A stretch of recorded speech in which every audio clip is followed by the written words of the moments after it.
¿Alguna vez has estado en una situación donde alguien te seguía lastimando, pero cada vez que intentabas expresar tu dolor, te decían que era solo una broma? Donde tus sentimientos eran constantemente invalidados, desestimados como si tú fueras el problema por no tener sentido del humor? Bueno, déjame contarte sobre la vez que decidí dejar de discutir y comenzar a documentar, y cómo esa simple decisión cambió absolutamente todo en mi vida. Mi nombre no importa para esta historia, pero lo que sí importa es lo que me pasó.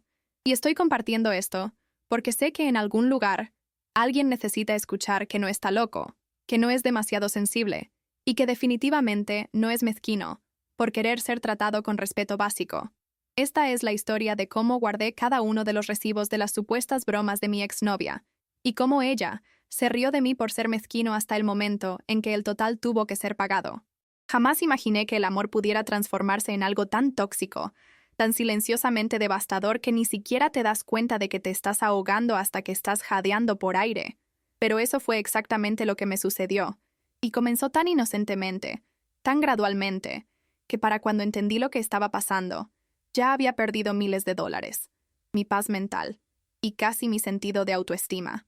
Recuerdo el momento exacto cuando todo cambió en mi perspectiva. Era una tarde de martes, ordinaria en todos los sentidos excepto por lo que llegaría a representar. Estaba sentado en mi sofá, mirando fijamente otro estado de cuenta de tarjeta de crédito, mis manos temblando ligeramente mientras calculaba el daño de su última broma. $347 por una cartera de diseñador que había ordenado usando mi tarjeta como broma, dijo, para ver mi reacción cuando llegara el paquete. A ella le pareció graciosísimo. Yo pensé que era robo, pero no dije eso en voz alta porque ya había aprendido para entonces que hablar solo me convertía en el villano de su narrativa. Me había convertido en la persona sin sentido del humor, el novio rígido que no podía aguantar una broma, el mezquino que llevaba la cuenta de todo. Pero esto es lo que pasa cuando te llaman mezquino cuando en realidad solo estás tratando de sobrevivir a la idea de entretenimiento de otra persona. Eventualmente, comienzas a preguntarte si tal vez tienen razón. Tal vez eres demasiado sensible. Tal vez necesitas relajarte.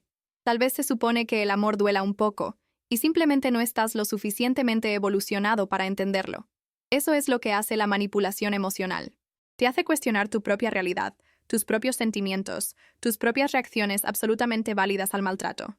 Y yo caí en eso, una y otra vez, hasta esa tarde de martes cuando algo dentro de mí finalmente hizo clic. Tomé mi teléfono, abrí una nota nueva y escribí la fecha, el artículo y el monto. Luego revisé mis estados de cuenta, mis mensajes de texto, mis correos electrónicos y comencé a documentar todo. Cada una de las bromas que me había costado dinero. Cada chiste que había sido a mis expensas. Cada vez que ella se había reído mientras yo quedaba lidiando con las consecuencias. No le dije lo que estaba haciendo. No anuncié mis intenciones. Simplemente, callada y metódicamente, comencé a construir un caso. No porque quisiera venganza, sino porque necesitaba pruebas. Pruebas de que no estaba imaginando cosas. Pruebas de que esto no era normal. Pruebas de que tenía todo el derecho de sentirme como me sentía. Lo que comenzó como una relación llena de risas y alegría, de alguna manera se había transformado en un juego retorcido, donde yo siempre era el remate del chiste, siempre el objetivo, siempre el que quedaba pagando la cuenta mientras ella pasaba a planear su próxima sorpresa hilarante. ¿Y lo peor? Ella me hacía sentir como si yo fuera el problema por no apreciar su creatividad, su espontaneidad, su sentido del humor único. Pero mientras estaba sentado allí esa tarde, construyendo mi hoja de cálculo del dolor, me di cuenta de algo profundo. Guardar recibos no es mezquino cuando alguien está sistemáticamente aprovechándose de ti. La documentación no es vengativa cuando estás tratando de protegerte a ti mismo. Y defenderte no es ser dramático cuando alguien ha pasado meses haciéndote sentir pequeño. No tenía idea todavía de dónde me llevaría esto. No tenía un plan maestro para una confrontación. Ninguna fantasía de que se haría justicia. Solo sabía que necesitaba dejar de manipularme a mí mismo en su nombre. Necesitaba ver, en números blancos y negros, si mis sentimientos estaban justificados, o si realmente era solo la persona demasiado sensible y sin humor que ella seguía diciéndome que era. Y conforme la lista se hizo más larga, conforme los números se hicieron más grandes, conforme el patrón se volvió innegable, sentí algo que no había sentido en meses. Validación. Validación fría, dura y numérica de que lo que me estaba pasando era real. Estaba mal, y absolutamente no era algo que debiera seguir tolerando. Pero me estoy adelantando. Para realmente entender cómo terminé sentado en ese sofá, documentando abuso financiero disfrazado de bromas, necesito llevarte al comienzo, al momento cuando conocí a ella por primera vez y pensé que había encontrado a alguien especial, alguien que nunca me lastimaría de la forma en que eventualmente lo hizo. Conocí a Sara en una cálida tarde de septiembre, en una fiesta en la azotea de un amigo. Una de esas noches mágicas donde las luces de la ciudad brillan abajo y todo parece posible. Ella estaba de pie junto al borde, riéndose de algo que alguien había dicho, y su risa era contagiosa, del tipo que te hace querer ser parte del chiste incluso antes de saber cuál es. Me sentí inmediatamente atraído por su energía, su confianza, la forma en que parecía iluminar cada espacio que ocupaba. Cuando finalmente hablamos, quedé cautivado por su ingenio, su inteligencia, su capacidad para encontrar humor en todo. Me contó sobre su trabajo en mercadotecnia, sobre su amor por las aventuras espontáneas, sobre cómo la vida era demasiado corta para ser aburrida. Recuerdo pensar que ella era exactamente el tipo de persona que necesitaba en mi vida, alguien que pudiera sacarme de mi naturaleza a veces demasiado seria, alguien que pudiera enseñarme a ser más juguetón, más presente, más vivo. Nuestra primera cita fue poco convencional y perfecta. Ella me sorprendió apareciendo en mi apartamento con 2 boletos para una función de medianoche de una película clásica de culto que había mencionado que me encantaba. Había traído palomitas, dulces y una manta porque dijo que el cine siempre estaba congelado. Fue considerado espontáneo, y exactamente el tipo de gesto romántico que me hizo enamorarme de ella aún más profundamente. Los primeros 3 meses fueron un torbellino de aventura y afecto. Ella me sorprendía con pequeños regalos, viajes espontáneos por carretera e ideas creativas para citas que mantenían nuestra relación fresca y emocionante. Me encantaba lo impredecible que era, cómo podía convertir un martes ordinario en una aventura. Me encantaba la forma en que me desafiaba a salir de mi zona de confort, a probar cosas nuevas, a abrazar la espontaneidad. Mirando hacia atrás ahora, con la claridad que solo proporciona la retrospectiva, puedo ver que las semillas de lo que más tarde se convertiría en una pesadilla fueron plantadas durante esos primeros días embriagadores. Su espontaneidad no siempre era considerada. A veces era impulsiva e inconsiderada con mi horario o preferencias. Sus sorpresas no siempre eran bienvenidas. A veces creaban estrés o inconveniencia que yo dejaba pasar porque no quería parecer desagradecido. Su humor ocasionalmente tenía un filo, una burla sutil con la que me reía porque quería ser el novio cool que podía aguantar una broma. Pero en esos primeros días estaba demasiado encantado para notar las señales de advertencia, demasiado atrapado en la emoción del nuevo amor para reconocer que algunos de sus comportamientos estaban probando límites, empujando fronteras, viendo cuánto toleraría en nombre de ser relajado y divertido. La primera broma real sucedió aproximadamente 4 meses después de iniciada nuestra relación. Me desperté una mañana para encontrar mi auto completamente envuelto en papel film, el tipo que usas para conservar alimentos, capa tras capa cubriéndolo por completo. Sara estaba allí, filmando mi reacción, riéndose histéricamente mientras yo estaba parado en mi entrada en pijama, taza de café en mano, mirando lo que me tomaría casi 2 horas desenvolver antes de poder conducir al trabajo. Llegué tarde a una reunión importante. Estaba frustrado y avergonzado, pero cuando intenté expresar mi molestia, ella me miró con tal confusión genuina y dolor que inmediatamente me sentí culpable. Me dijo que era solo una broma, que lo había visto en línea y pensó que sería gracioso, que no se dio cuenta de que yo lo tomaría tan en serio. Dijo que lo sentía si yo no podía ver el humor en ello, pero que pensaba que yo era más relajado que esto. Y así, sin más, mi frustración legítima fue reformulada como un defecto de carácter, un fracaso de mi parte por no ser la persona divertida y espontánea que ella pensaba que era. Me disculpé con ella por estar molesto. De hecho, me disculpé por tener una reacción humana normal a ser objeto de una broma de una manera que me hizo llegar tarde al trabajo. Y ella aceptó mi disculpa con un beso y una promesa de que la próxima vez se aseguraría de que sus bromas no interfirieran con mi horario.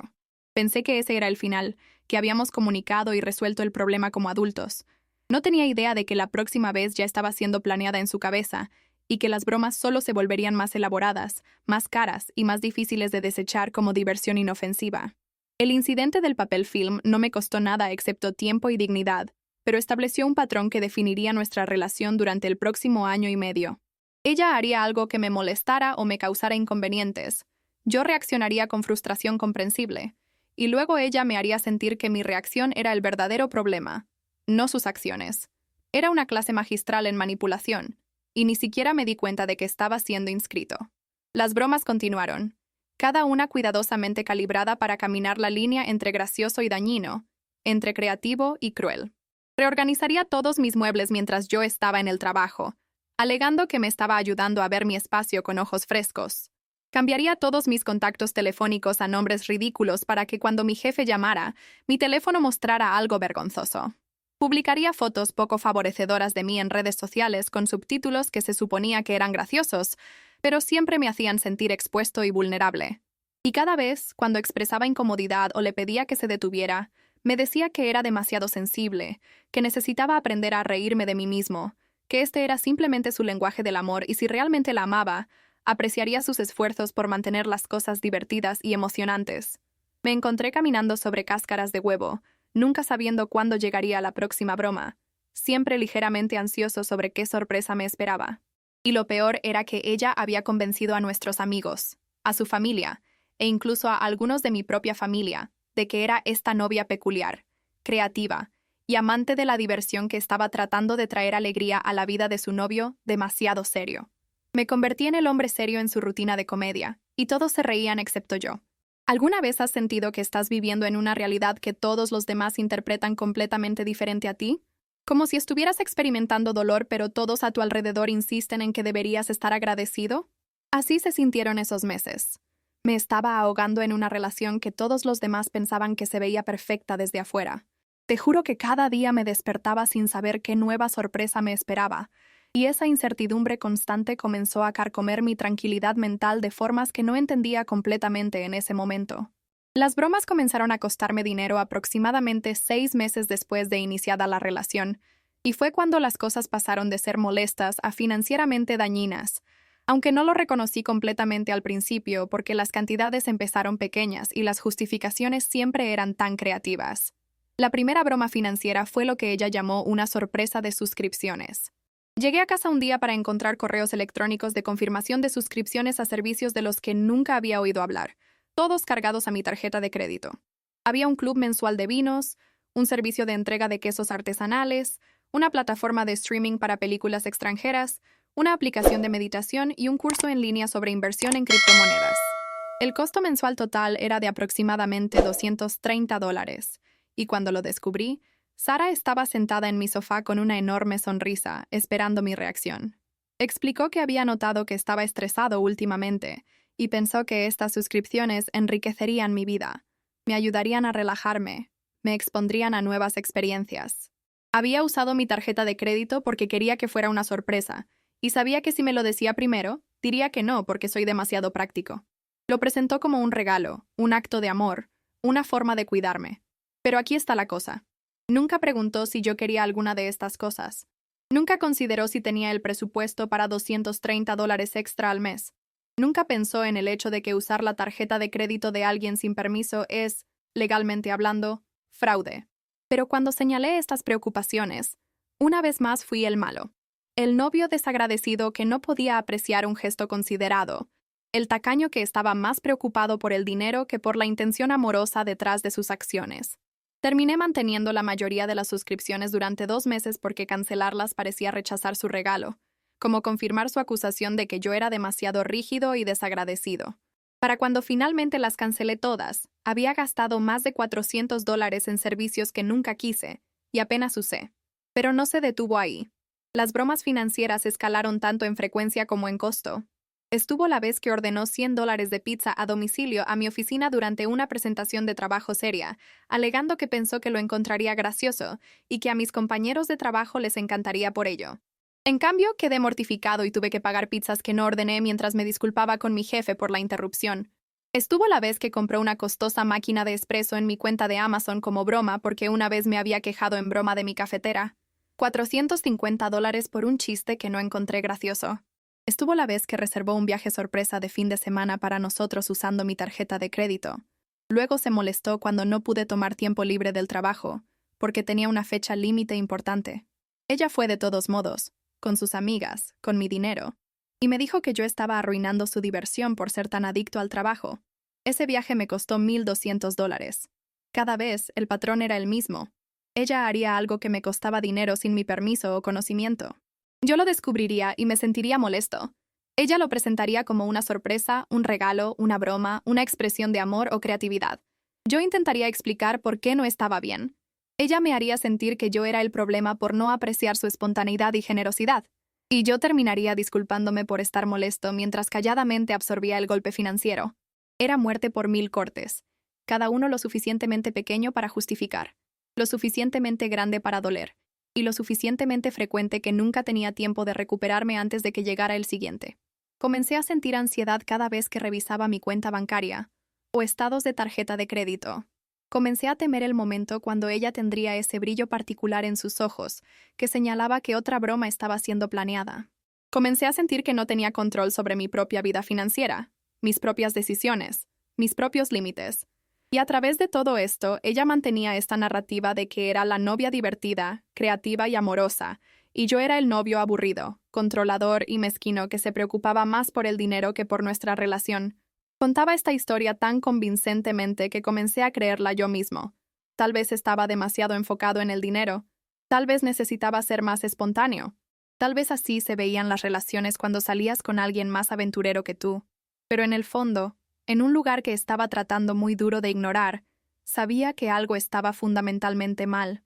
Sabía que el amor no debería sentirse como ruina financiera. Sabía que las bromas no deberían dejarte sintiéndote violado e irrespetado. Sabía que la espontaneidad no debería traducirse en que alguien más gaste tu dinero sin permiso. Pero saber algo y tener el valor de actuar según ese conocimiento son dos cosas muy diferentes, especialmente cuando estás siendo sistemáticamente condicionado a dudar de tus propias percepciones y sentimientos. Así que me quedé, y las bromas continuaron, y los costos se acumularon, y mi rencor creció incluso mientras trataba de suprimirlo, de ser el tipo relajado que ella insistía que debía ser, de reírme junto con todos los demás, aunque yo era el único que podía sentir el cuchillo cortando más profundo con cada chiste. Imagínate vivir en constante estado de alerta, preguntándote cada mañana qué nueva sorpresa desagradable te esperaría ese día, sintiéndote culpable por no poder simplemente relajarte y disfrutar lo que todos los demás veían como el encanto peculiar de tu pareja. El punto de quiebre llegó en lo que se suponía que sería uno de los días más felices de mi vida, y la crueldad de ese momento aún me quita el aliento cuando pienso en ello. Había estado trabajando en un proyecto importante en el trabajo durante casi un año, invirtiendo incontables horas en una presentación que potencialmente podría ganarme un ascenso significativo y un aumento salarial. Era el tipo de oportunidad que llega una vez en la carrera, el tipo que podría cambiar tu trayectoria financiera y validar años de arduo trabajo y sacrificio. Le había contado a Sara sobre esta presentación con semanas de anticipación, había explicado cuán importante era, le había pedido que por favor no planeara nada ese día porque necesitaba enfocarme completamente en este momento que definiría mi carrera. Ella había parecido entender. Había sido comprensiva. Incluso me deseó suerte esa mañana con un beso y una promesa de que estaría pensando en mí. La presentación estaba programada para las 2 de la tarde. A las 11:30, mientras hacía mis preparaciones finales, recibí una llamada de mi casero. Estaba confundida y preocupada porque una compañía de mudanzas había aparecido en mi edificio de apartamentos con un camión y trabajadores, alegando que habían sido contratados para mover todas mis pertenencias a una unidad de almacenamiento. Mi casera los había detenido, sin estar segura de si esto era legítimo o algún tipo de estafa. Mi corazón cayó a mi estómago. Llamé a Sara inmediatamente, el pánico subiendo por mi garganta. Ella contestó al tercer timbre, y pude escuchar la risa en su voz antes de que hablara. Había contratado a los trabajadores de mudanza como broma, explicó, riéndose mientras me contaba cómo había planeado esta broma elaborada donde yo pensaría que estaba siendo desalojado o robado, y luego ella revelaría que todo era solo una broma sorpresa. Pensó que sería graciosísimo ver mi reacción. No tenía idea de que los trabajadores realmente habían aparecido, que mi casera se había involucrado, que ahora estaba lidiando con esta crisis menos de 3 horas antes de la presentación más importante de mi vida. Le rogué que llamara a la compañía de mudanzas y cancelara todo. Dijo que lo haría, todavía riéndose, todavía sin entender por qué estaba tan molesto. Tuve que salir del trabajo, conducir a casa, disculparme con mi casera, disculparme con los confundidos trabajadores de mudanza, y luego tratar de recomponerme lo suficiente para regresar a la oficina y entregar una presentación que requería que estuviera calmado, confiado y enfocado. No era nada de eso. Mis manos estaban temblando. Mi mente estaba acelerada. Cada vez que trataba de concentrarme en mis notas de presentación, Veía la imagen de extraños preparándose para cargar todas mis pertenencias en un camión y sentía ese pánico que cae al estómago una y otra vez. La presentación fue un desastre. Tropecé con palabras, perdí mi lugar, no pude responder preguntas con la claridad y experiencia que había pasado meses preparando. Pude ver la decepción en la cara de mi jefe. Pude sentir la oportunidad escapándose con cada respuesta torpe. No obtuve el ascenso. La oportunidad fue para un colega que había estado preparado, enfocado e imperturbable por la idea de humor de su novia. Cuando confronté a Sara esa noche, estaba más enojado de lo que jamás había estado en nuestra relación. No grité, pero mi voz estaba temblando mientras explicaba lo que su broma me había costado, no solo en términos del dinero que había pagado a los trabajadores de mudanza, sino en términos de la oportunidad que había perdido, la impresión que había hecho en mis superiores, el daño a mi reputación profesional. Le dije que esto había cruzado una línea, que sus bromas habían ido demasiado lejos, que necesitaba que entendiera que sus acciones tenían consecuencias reales que afectaban mi vida de maneras serias. Ella lloró. Dijo que no tenía idea de que los trabajadores realmente aparecerían tan temprano, que había planeado que llegaran después de mi presentación para que fuera gracioso en lugar de estresante. Dijo que solo estaba tratando de hacer algo memorable, algo de lo que pudiéramos reírnos más tarde. Dijo que me amaba y nunca sabotearía intencionalmente algo importante para mí. Y luego, después de sus lágrimas y disculpas, dijo algo que nunca olvidaré, algo que cristalizó todo lo que estaba mal con nuestra relación en una sola oración. Dijo, con genuina confusión en su voz, que no entendía por qué estaba siendo tan mezquino sobre una estúpida broma cuando ella ya había dicho que lo sentía. Mezquino. Esa palabra quedó colgando en el aire entre nosotros como un veredicto. Después de todo lo que había hecho, después del drenaje financiero, después del estrés, después de costarme una oportunidad de carrera por la que había trabajado durante un año, yo estaba siendo mezquino por estar molesto. Y en ese momento, algo dentro de mí se rompió.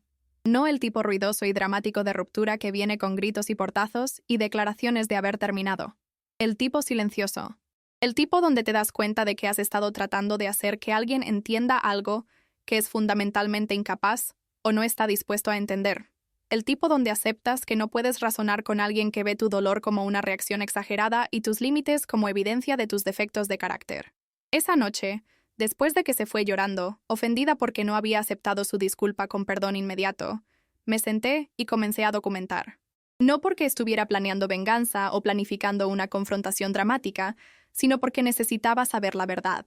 Necesitaba ver, objetivamente, si realmente estaba siendo mezquino o si había sido sistemáticamente manipulado para aceptar un trato inaceptable mientras me decían que era amor.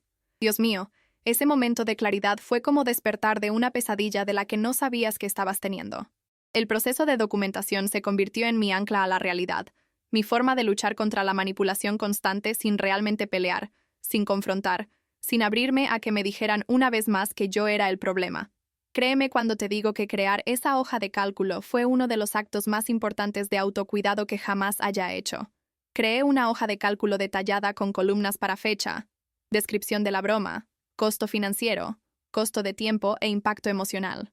Revisé mis estados de cuenta bancarios, facturas de tarjeta de crédito, correos electrónicos, mensajes de texto e incluso mi calendario para reconstruir una historia comprensiva de cada broma que me había costado dinero o inconveniencia significativa.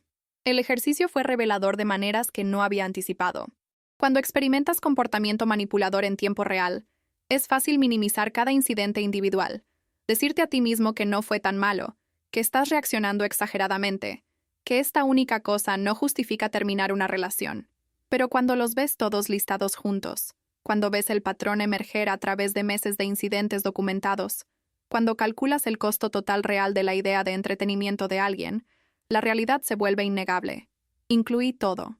El papel film en mi auto, que no me costó nada financieramente, pero me hizo llegar 2 horas tarde al trabajo, y me ganó una advertencia de mi jefe. Valor asignado. Daño a la reputación profesional. La sorpresa de suscripciones, que me costó $460 durante 2 meses. El incidente de la pizza en la oficina, que me costó $103 más vergüenza frente a mis colegas y supervisores.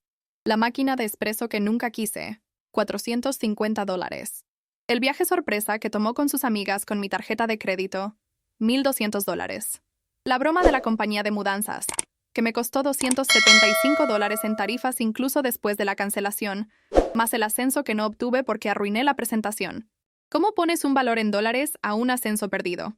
Conservadoramente estimé que me costó al menos $10,000 en aumento salarial perdido durante el año que habría estado en esa posición superior antes de mi próxima oportunidad de revisión. Pero no incluí eso en mi total oficial, porque sabía que ella argumentaría que no podía probar que la broma fue la única razón por la que no obtuve el ascenso. Estuvo la vez que compró un collar caro usando mi tarjeta de crédito y luego se lo regaló a su madre para su cumpleaños, diciéndole a su familia que lo habíamos comprado juntos, $320.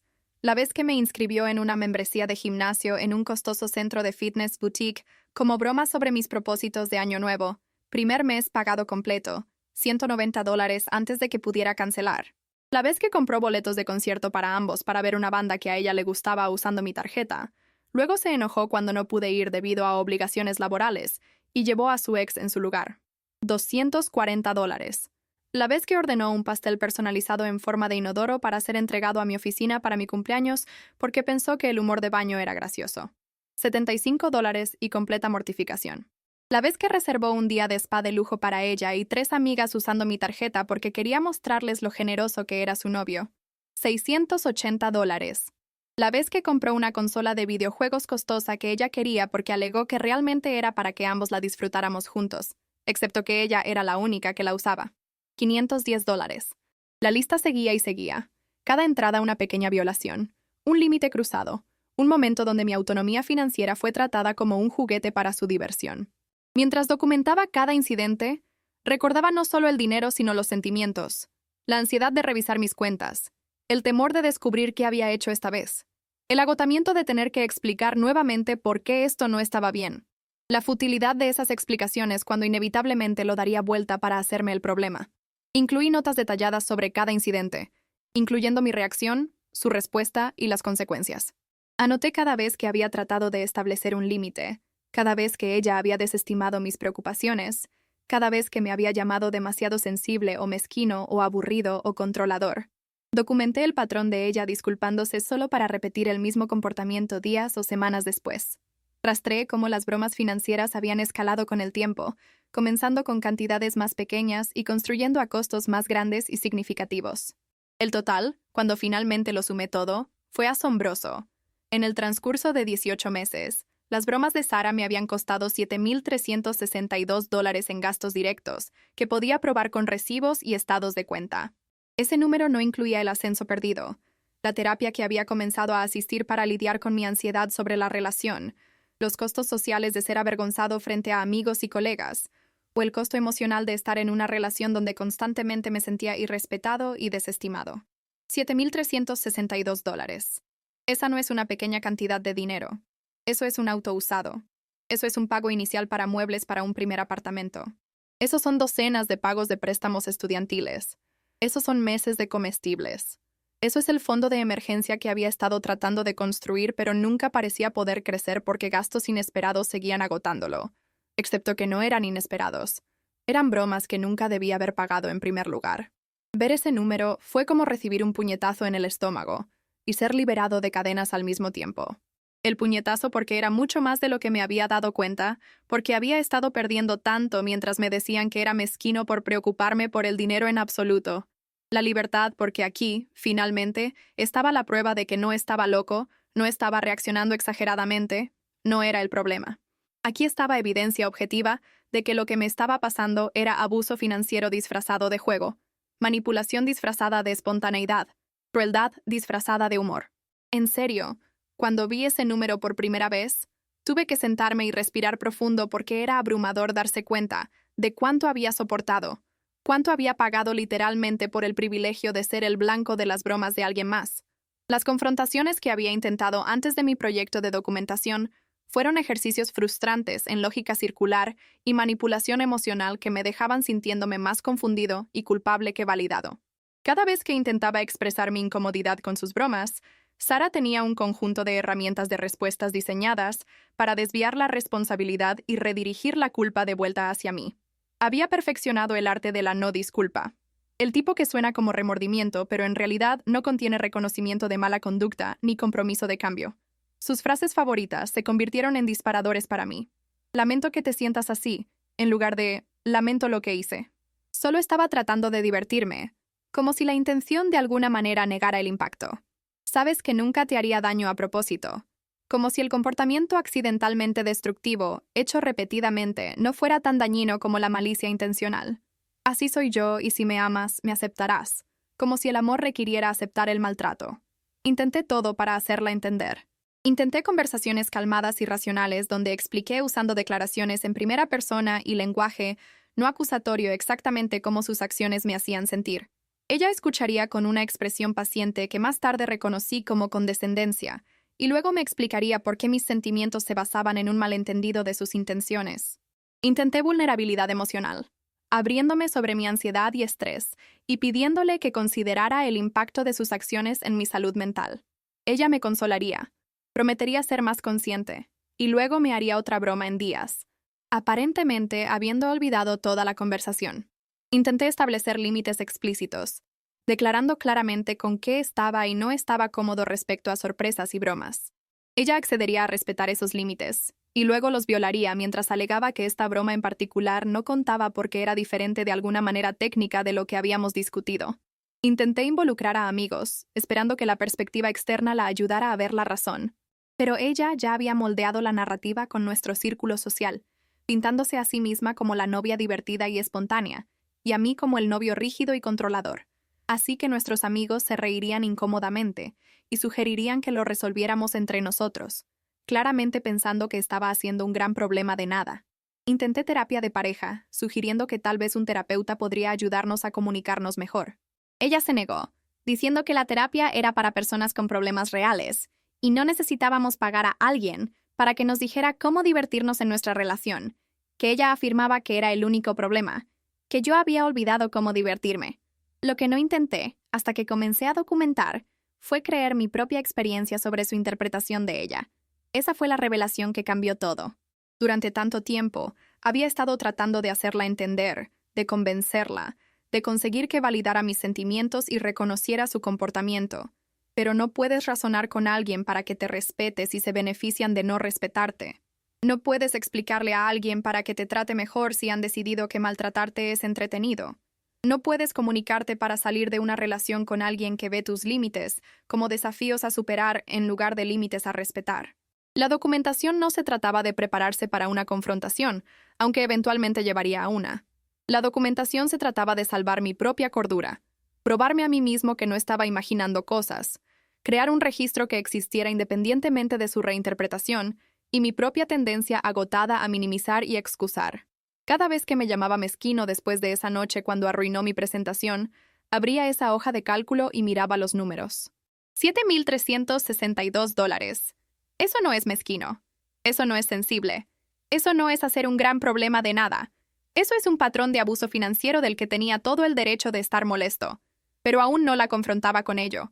Todavía no, porque parte de mí, la parte que había sido condicionada por 18 meses de manipulación psicológica, todavía tenía miedo de que de alguna manera ella encontraría una manera de hacer que la hoja de cálculo también fuera mi culpa.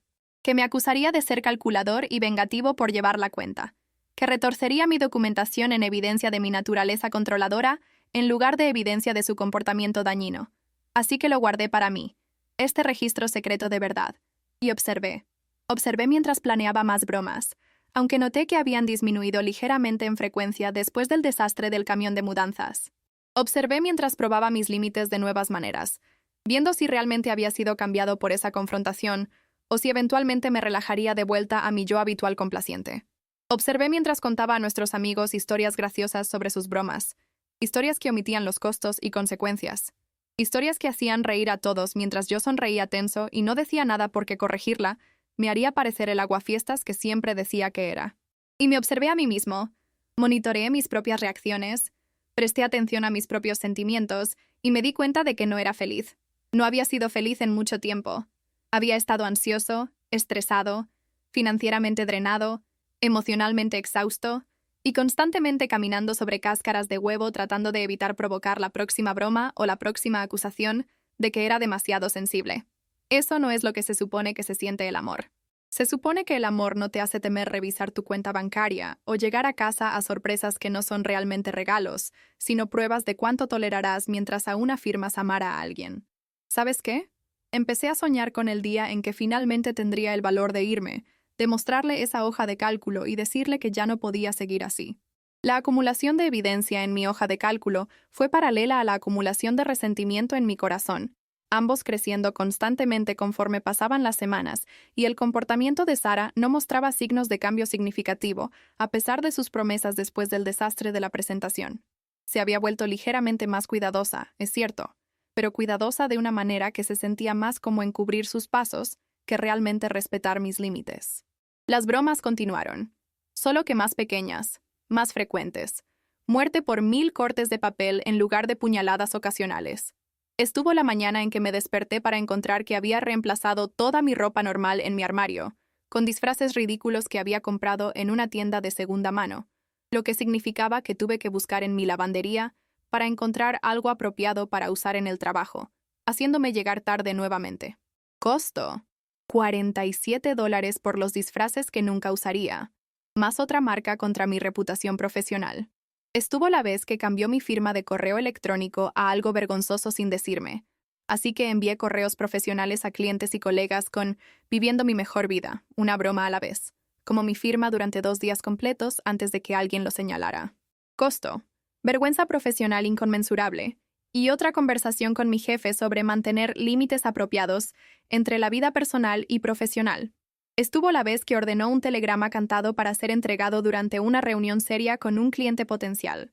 Costo: $95 por el telegrama, más el trato con el cliente que se cayó porque la interrupción nos hizo parecer poco profesionales. Estuvo la vez que publicó un video de mí durmiendo con la boca abierta y roncando en redes sociales. Me etiquetó junto con todas mis conexiones profesionales, con un subtítulo sobre lo lindo que era cuando no estaba siendo tan serio. Costo: mi dignidad, y varias conversaciones incómodas con colegas que habían visto el video. Cada incidente por sí solo era lo suficientemente pequeño como para ser desestimado como menor, perdonable, no digno de terminar una relación. Pero juntos, formaban una imagen de alguien que no podía o no respetaría mis límites claramente establecidos. Alguien que priorizaba su propio entretenimiento sobre mi comodidad. Alguien que veía mis reacciones a su comportamiento como el problema en lugar del comportamiento mismo. Y a través de todo esto, ella mantenía su narrativa de que yo estaba siendo mezquino por llevar la cuenta, por no dejar las cosas ir, por traer a colación incidentes pasados cuando ya habíamos hablado de ellos. Pero esto es lo que aprendí durante esos meses de documentación y acumulación. Cuando alguien hace repetidamente la misma cosa dañina después de prometer no hacerlo, traer a colación incidentes pasados no es guardar rencores, es identificar patrones. Cuando alguien viola sistemáticamente tus límites mientras te llama sensible por tenerlos, llevar la cuenta no es mezquino, es supervivencia. Cuando las acciones de alguien contradicen consistentemente sus palabras, la documentación no es vengativa, es evidencia. Comencé a notar otros patrones también, unos que había estado demasiado cerca para ver antes. Las bromas de Sara siempre parecían suceder cuando algo bueno ocurría en mi vida independientemente de ella. Recibí elogios de mi jefe, hora de una broma que me avergonzaría en el trabajo. Progresando en un proyecto personal, hora de una broma que interrumpiría mi enfoque y horario. Reconectando con viejos amigos que ella no había conocido, hora de una broma que dominaría la conversación y haría que la reunión fuera sobre ella y su creatividad en lugar de sobre mis relaciones. Era como si no pudiera tolerar que yo tuviera fuentes de confianza, éxito o alegría que no la incluyeran a ella, así que los sabotearía de maneras que podían ser desestimadas como juguetonas, pero tenían el efecto de mantenerme desestabilizado y dependiente de su aprobación. Esta realización fue dolorosa porque significaba reconocer que la persona que amaba tal vez no tenía realmente mis mejores intereses en el corazón, tal vez se sentía amenazada por mi independencia y éxito, tal vez prefería verme ligeramente roto y manejable, en lugar de confiado y seguro de mí mismo. Compartí algunas de mis preocupaciones con mi mejor amigo Marcus una tarde mientras tomábamos unas cervezas. No le conté sobre la hoja de cálculo, pero describí algunos de los incidentes recientes, y admití que me sentía cada vez más infeliz y atrapado. Marcus escuchó calladamente, y luego dijo algo que se me ha quedado grabado desde entonces. Dijo: «Hermano, sigues llamándolas bromas, pero se supone que las bromas sean graciosas para todos los involucrados, no solo para la persona que las hace. Lo que estás describiendo suena más como acoso con una pista de risas.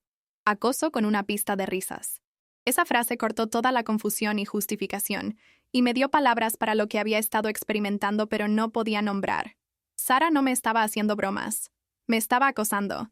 Y cada vez que reaccionaba con dolor o enojo, ella armaba el marco de las bromas para hacer que mis reacciones parecieran irrazonables. Después de todo, ¿quién se enoja por un chiste inofensivo? ¿Quién no puede aguantar una broma? ¿Quién es tan serio que no puede reírse de sí mismo? La respuesta: alguien que está siendo sistemáticamente maltratado y luego culpado por darse cuenta. Mi hoja de cálculo había crecido para incluir 43 incidentes separados durante 18 meses. El total había subido a $7,362, pero el costo emocional era imposible de calcular. ¿Cómo cuantificas la ansiedad de nunca sentirte seguro en tu propia relación? ¿Cómo pones un número en la erosión de la confianza? ¿Cómo mides el costo de ser hecho sentir loco por tener reacciones normales a un trato anormal? Aún no la había confrontado con mi documentación. Creo que parte de mí estaba esperando la gota que derramara el vaso. El incidente tan innegable que incluso ella no podría darle vuelta, tan severo que tendría el valor de realmente terminar las cosas en lugar de solo documentar cuán malas eran. Estaba construyendo un caso, sí, pero también estaba construyendo valor, evidencia a la que podría señalar cuando inevitablemente dudara de mí mismo. Prueba que me sostendría a través de la ruptura y sus consecuencias cuando ella seguramente le diría a todos que yo era despiadado y frío por terminar las cosas por ella solo tratando de divertirse. ¡Ay Dios! ¿Cuántas veces me senté con esa hoja de cálculo abierta en mi computadora, mirándola, sintiendo esa mezcla de validación y tristeza, sabiendo que cada número representaba no solo dinero perdido, sino momentos de mi vida en los que debería haber sido feliz, pero en cambio estaba estresado, ansioso, sintiéndome pequeño. La gota que derramó el vaso llegó en un día que debería haber sido sagrado, intocable, el único día que pensé que incluso Sara reconocería como fuera de límites para su marca de entretenimiento. Mi padre había estado enfermo durante varios meses, luchando contra el cáncer con el tipo de valor silencioso que definió todo su enfoque de la vida, nunca quejándose, siempre tratando de proteger a su familia de la preocupación, incluso mientras se sometía a un tratamiento brutal.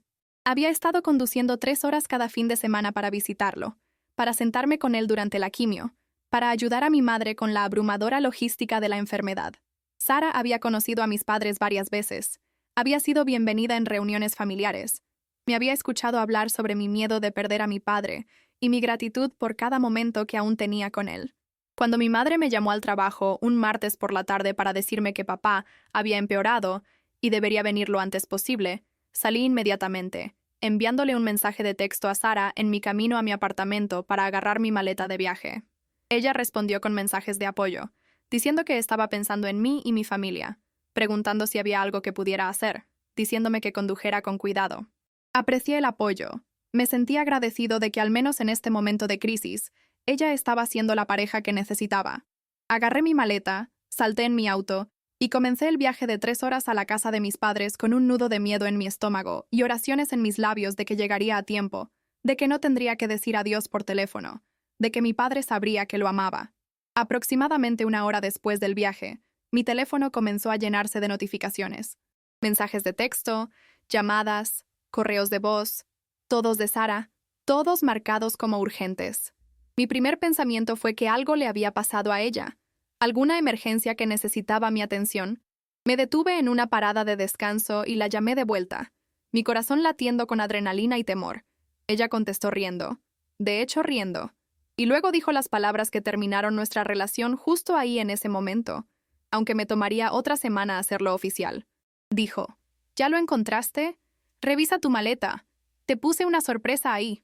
Estaba confundido, asustado y cada vez más enojado. Le dije que no tenía tiempo para esto, que estaba en camino a ver a mi padre moribundo, y cualquier broma que hubiera planeado necesitaba esperar. Ella se rió y dijo: solo mira en tu maleta, te prometo que te reirás. Puse algo ahí para animarte durante un momento difícil. Con manos temblorosas y una sensación de temor, abrí mi maleta de viaje. Dentro, entre mi ropa y artículos de tocador, encontré un enorme consolador de colores del arco iris, una botella de ropa interior comestible y una tarjeta que decía: para cuando necesites follar tus sentimientos.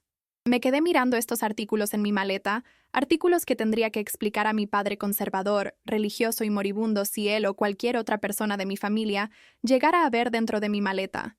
Y algo dentro de mí simplemente se apagó. No de manera dramática, de manera silenciosa, final, absoluta. La parte de mí que había estado tratando de entenderla, de ver las cosas desde su perspectiva, de darle el beneficio de la duda, de creer que me amaba a pesar de sus acciones, esa parte simplemente dejó de funcionar. Saqué los artículos de mi maleta, los tiré en un basurero en la parada de descanso y la llamé de vuelta. Mi voz estaba calmada, fría, vacía de toda la emoción que había estado ahí minutos antes. Le dije, terminamos. No me contactes de nuevo.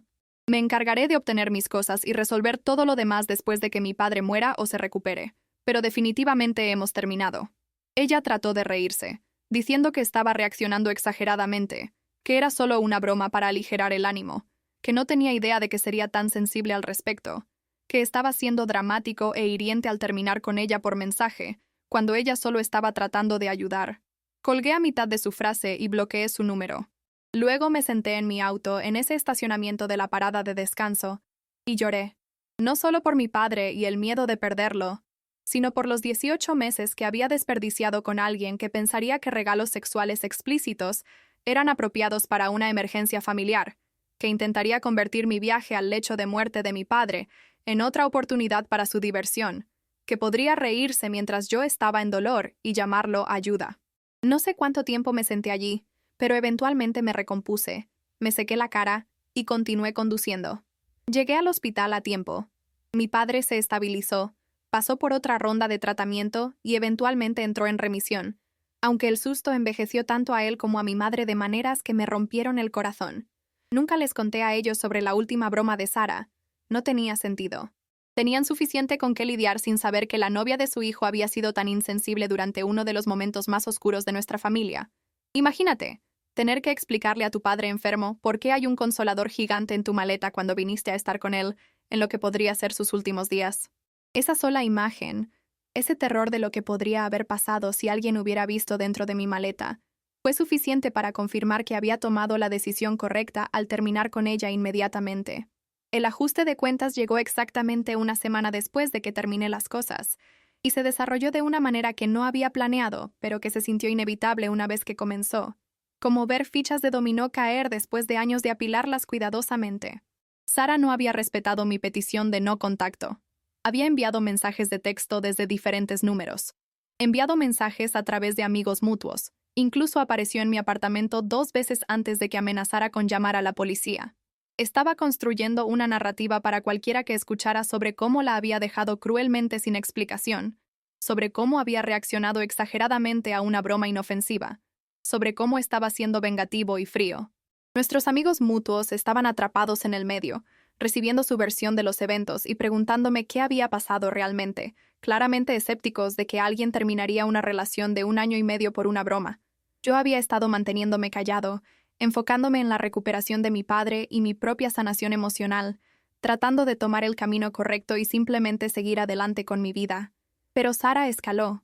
Comenzó una especie de campaña en redes sociales, publicando mensajes vagos sobre parejas narcisistas que no pueden aguantar una broma, sobre amar a alguien que tira una relación a la basura por nada, sobre ser víctima de alguien que fue controlador y financieramente abusivo con ella. Esa última acusación, la proyección de su propio comportamiento hacia mí, fue lo que rompió mi silencio. Ella se había convencido a sí misma y estaba tratando de convencer a todos los demás de que yo era el abusador, que mi cuidadoso presupuesto y reticencia a dejarla gastar mi dinero libremente era abuso financiero, que mis límites eran control, que mi documentación era evidencia de mi carácter vengativo en lugar de su mala conducta. Me di cuenta entonces de que mantenerme callado no me estaba protegiendo ni permitiéndome seguir adelante pacíficamente. Estaba permitiendo que ella controlara la narrativa, pintarme como el villano, establecerse como una figura simpática mientras yo me convertía en el malo en una historia que ella estaba escribiendo. Así que hice algo que nunca había tenido la intención de hacer. Compartí la hoja de cálculo. No públicamente, no como una publicación dramática en redes sociales, sino estratégicamente con las personas que importaban, los amigos mutuos que estaban haciendo preguntas, las personas que habían presenciado algunas de las bromas y se les había dicho que eran inofensivas, los individuos que estaban comenzando a alejarse de mí, basándose en la versión de Sara de los eventos. Les envié un mensaje simple. No he querido airear detalles privados de la relación, pero ya que Sara me está acusando públicamente de abuso, necesito compartir los hechos reales. Esto es lo que sucedió durante nuestra relación. Por esto terminé las cosas. Esto no está abierto a debate o discusión, pero necesito que las personas entiendan la verdad. Y luego adjunté la hoja de cálculo. Cada incidente, fechado y descrito. Cada costo, detallado y totalizado. Cada intento que hice de establecer límites. Cada desestimación de mis preocupaciones. Cada vez que me llamó mezquino por objetar un trato que cualquier persona razonable encontraría inaceptable. $7,362 durante 18 meses. La respuesta fue inmediata y abrumadora. Amigos que habían estado fríos conmigo después de la ruptura, de repente entendieron. Personas que se habían reído de sus historias de bromas de repente las vieron bajo una luz diferente cuando entendieron el contexto completo y las consecuencias. Varias personas se comunicaron para disculparse por no tomar mis preocupaciones en serio cuando había tratado de insinuar problemas durante la relación. 2 amigos admitieron que tuvieron sus propias experiencias preocupantes con Sara, que habían desestimado como ella siendo peculiar. Pero ver el patrón presentado les hizo darse cuenta de que esos incidentes también eran violaciones de límites. Una persona me dijo que Sara una vez había usado su tarjeta de crédito sin permiso para comprar bebidas para un grupo en un bar, y cuando él se molestó, ella lo llamó tacaño y dijo que la estaba avergonzando frente a sus amigos. Él había pagado la cuenta y nunca lo volvió a mencionar porque ella lo hizo sentir que estaba siendo irrazonable. Marcus, mi mejor amigo que primero había nombrado lo que estaba experimentando como acoso, me dijo que estaba orgulloso de mí por finalmente defenderme, pero también sentía que había soportado tanto durante tanto tiempo. Preguntó por qué no le había mostrado la hoja de cálculo antes, y le dije la verdad, porque parte de mí todavía estaba esperando estar equivocado, que estaba reaccionando exageradamente, que no necesitaría la evidencia porque ella cambiaría, porque la documentación se sentía como rendirse en la relación, y no había estado listo para rendirme hasta que ella violó algo que no podía perdonar. La hoja de cálculo también llegó a Sara, por supuesto. No sé quién se la envió, pero ella respondió exactamente como había esperado. Me llamó obsesivo y loco por mantener registros tan detallados. Me acusó de ser calculador y vengativo. Dijo que la hoja de cálculo probaba que era controlador y abusivo, que había estado llevando la cuenta durante toda nuestra relación, en lugar de amarla libremente. Afirmó que muchos de los incidentes estaban exagerados o sacados de contexto, aunque no podía negar los registros financieros que respaldaban cada entrada. Le dijo a las personas que estaba armando su naturaleza espontánea y amorosa en su contra, que estaba destruyendo su reputación para sentirme mejor acerca de ser un mal compañero. Pero esto es lo que pasa con la verdad. Cuando tienes evidencia, cuando tienes documentación, cuando tienes recibos tanto literales como metafóricos, las personas que importan verán a través de la cortina de humo. No todos, por supuesto. Algunas personas aún se pusieron del lado de Sara. Aún creyeron su narrativa, aún pensaron que estaba reaccionando exageradamente, o que seguramente había 2 lados en cada historia. Pero las personas que importaban, las personas cuyas opiniones valoraba, las personas que me conocían lo suficientemente bien como para reconocer que mantener esa hoja de cálculo era un acto de autopreservación en lugar de carácter vengativo, esas personas entendieron. Y me di cuenta de que no necesitaba que todos entendieran. Solo necesitaba entender yo, saber que no estaba loco, no era mezquino, no estaba equivocado por terminar una relación que me estaba lastimando, incluso si no se veía como abuso tradicional desde afuera. La hoja de cálculo era mi prueba, mi validación, mi evidencia de que tenía todo el derecho de irme y nunca mirar atrás. En serio, mostrar esa hoja de cálculo fue uno de los momentos más liberadores de mi vida, porque finalmente, después de 18 meses de ser hecho sentir que estaba loco, tenía pruebas irrefutables de que no lo estaba. Mirando hacia atrás ahora, 6 meses después de esa confrontación final y el fin de esa relación tóxica, puedo ver tantas cosas con una claridad que era imposible cuando las estaba viviendo día a día. Puedo ver cómo gradualmente Sara erosionó mis límites y mi sentido de lo que era normal en una relación, cómo me condicionó a aceptar el maltrato llamándolo amor, cómo armó mi deseo de ser relajado y divertido en mi contra. Puedo ver cómo participé en mi propio maltrato al priorizar sus sentimientos sobre los míos, al aceptar sus interpretaciones de eventos sobre mis propias experiencias, al quedarme mucho más tiempo de lo que debería porque tenía miedo de ser visto como el malo por terminar las cosas. Aprendí algunas lecciones duras a través de esta experiencia, lecciones que quiero compartir porque sé que hay personas ahí fuera ahora mismo en situaciones similares, preguntándose si están reaccionando exageradamente, preguntándose si son demasiado sensibles, preguntándose si llevar la cuenta de cómo están siendo lastimados los hace mezquinos o vengativos. Primero, confía en tus sentimientos. Si algo consistentemente te hace sentir mal, si constantemente estás caminando sobre cáscaras de huevo, si siempre estás ansioso sobre qué viene después, esos sentimientos son datos. Son información sobre tu realidad que merece ser tomada en serio, independientemente de cómo cualquier otra persona interprete la situación. Tu experiencia emocional es válida incluso si otras personas no la entienden. Segundo, los límites no son control, y tenerlos no te hace rígido o aburrido. Los límites son requisitos básicos de relación que definen dónde terminas tú y comienza otra persona. Alguien que consistentemente viola tus límites mientras te llama sensible por tenerlos no es alguien que te respeta, sin importar lo que digan sobre amarte. El amor y el respeto son inseparables. No puedes realmente amar a alguien a quien no respetas, y no puedes realmente respetar a alguien cuyos límites constantemente violas.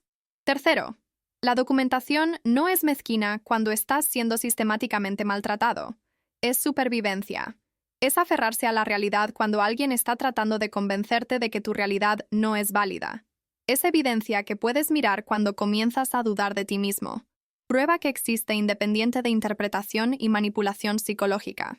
Guarda tus recibos, literales y metafóricos, no porque estés planeando alguna confrontación dramática, sino porque necesitas recordar la verdad cuando alguien está trabajando muy duro para hacerte olvidarla. Cuarto, la intención no niega el impacto. Sara probablemente no se propuso abusar de mí financieramente o manipularme emocionalmente. Probablemente genuinamente pensó que sus bromas eran graciosas y mis reacciones eran demasiado sensibles. Pero sus intenciones no importan cuando el impacto fue daño consistente. No importa si alguien tiene buenas intenciones si te están lastimando, y no es tu trabajo seguir sacrificando tu bienestar por las buenas intenciones de otra persona. Quinto, no eres responsable de manejar las emociones de otras personas sobre tus límites. Cuando terminé las cosas con Sara, ella estaba herida y enojada y se sintió agraviada. Esos eran sus sentimientos, y eran válidos para ella, pero no me obligaban a quedarme en una relación que me estaba lastimando. Puedes tener compasión por el dolor de alguien mientras aún mantienes tus límites. Puedes reconocer que tus decisiones afectan a otros mientras aún tomas decisiones que priorizan tu propio bienestar. Sexto, no todos entenderán tus razones para irte, y eso está bien. No necesitas consenso para protegerte. No necesitas que todos estén de acuerdo en que fuiste maltratado para dejar una situación que no está funcionando para ti. La única persona que necesita entender por qué te vas eres tú. Séptimo, y tal vez lo más importante, se supone que el amor no se sienta consistentemente como sufrimiento. Las relaciones tienen momentos difíciles, conflictos, desafíos, absolutamente. Pero la línea base debería ser respeto, consideración, seguridad y apoyo mutuo. Si te encuentras constantemente estresado, ansioso, disminuido o caminando sobre cáscaras de huevo, algo está fundamentalmente mal independientemente de si alguien más lo ve o si el maltrato se ajusta a definiciones convencionales de abuso. Confía en ti mismo lo suficiente para dejar situaciones que te están lastimando, incluso si no puedes articular perfectamente por qué a otros, incluso si se ve bien desde afuera, incluso si irte te convierte en el malo en la historia de otra persona. Pienso en el total a veces, $7,362, y me doy cuenta de que en realidad fue una ganga por el precio de aprender quién soy, qué merezco, y qué ya no toleraré. Fue educación cara en autorrespeto, en límites, en reconocer manipulación disfrazada de juego. ¿Preferiría haber aprendido esas lecciones de manera diferente? ¿Tener ese dinero de vuelta? ¿Tener esos 18 meses pasados con alguien que realmente me respetara? Por supuesto. Pero no puedo cambiar el pasado, solo aprender de él. Y lo que aprendí es invaluable.